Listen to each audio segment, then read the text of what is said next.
Au centre de conférence internationale King Abdulaziz, la 8e édition de la Future Investment Initiative est une plateforme qui met l'accent sur le rôle des investissements dans la réalisation d'un avenir prospère et durable. Un rendez-vous incontournable avec la participation de dirigeants mondiaux, d'entrepreneurs et de décideurs de divers secteurs.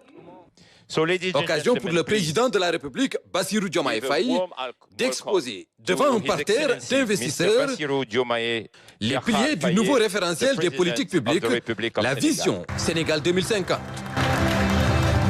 La base de la transformation systémique de notre économie sur laquelle repose la vision 2050, nous avons dit qu'il nous faut d'abord commencer par transformer sur place les matières premières, ajouter de la valeur, exporter et rééquilibrer la balance commerciale du pays. Évidemment, cela ne sera se faire que lorsque nous aurons des industries capables de transformer ces matières premières. Une conférence internationale dont le slogan « Horizon infini, investir aujourd'hui, façonner l'avenir » offre l'opportunité de se projeter sur le futur, notamment de l'Afrique, un continent qui, à tout point de vue, incarne un futur prometteur.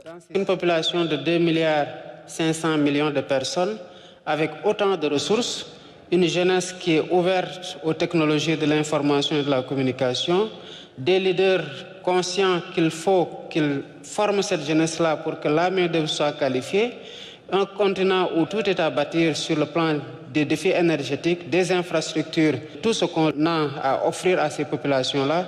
Évidemment, l'Afrique, c'est le futur sous ces rapports-là. Et voilà en quoi il est important pour les investisseurs de regarder de plus près l'Afrique, mais avec un œil de projection sur ces 2,5 milliards de personnes. Et quand vous investissez, par exemple, dans un pays comme le Sénégal, qui a une ouverture sur l'océan, qui a une stabilité politique, mais vous investissez sur un marché de près d'1 milliard de personnes à l'horizon 2050. Les risques et les opportunités d'investissement ont été passés en revue dans les domaines de la finance, de l'intelligence artificielle, du développement durable, de l'énergie, mais aussi de l'agriculture. Un secteur où l'Afrique a un rôle clé à jouer pour la souveraineté et la sécurité alimentaire.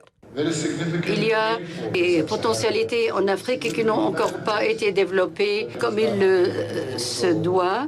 Et l'agriculture est également un domaine à développer. Et il sera vraiment profitable non seulement à la population d'Afrique, mais également à la population mondiale en général. Et à cet effet, l'Afrique pourrait encore une fois devenir le panier à pain du monde entier. Dans le secteur stratégique de l'innovation technologique également, il est attendu des investisseurs ici présents le soutien à la transformation numérique.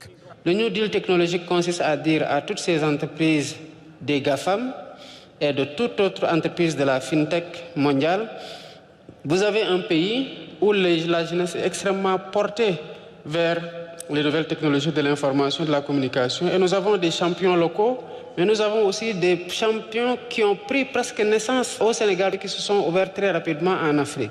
Le New Deal technologique consiste à prendre ces champions-là, à les donner comme modèle, à les sublimer, à donner aux jeunes la possibilité, comptant sur l'intelligence artificielle, leur attrait par rapport à cette technologie-là et le potentiel qu'ils ont de pouvoir véritablement les amener vers des métiers numériques qui offrent beaucoup de potentiel. À travers l'APIX, le Sénégal offre un environnement des affaires propice et qui garantit la rentabilité de tout investissement productif.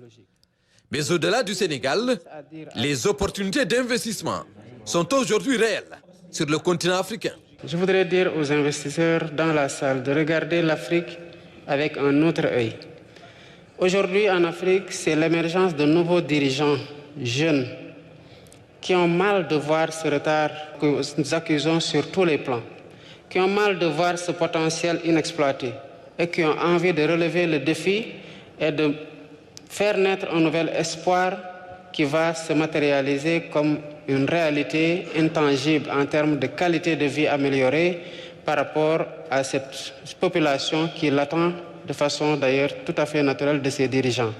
Et l'Afrique, il faut la voir aujourd'hui, comment elle se réveille quelles sont les ambitions qu'elle porte et surtout se projeter avec cette Afrique-là, qui va forcément davantage de jour en jour se démocratiser, qui va forcément gagner en stabilité, mais qui est à bâtir sur le plan des infrastructures, sur le plan des défis énergétiques, sur le plan de la formation des jeunes, sur le plan des défis technologiques, et qui a une population qui avance, qui ne vieillit pas comme dans d'autres continents, mais une population qui est jeune.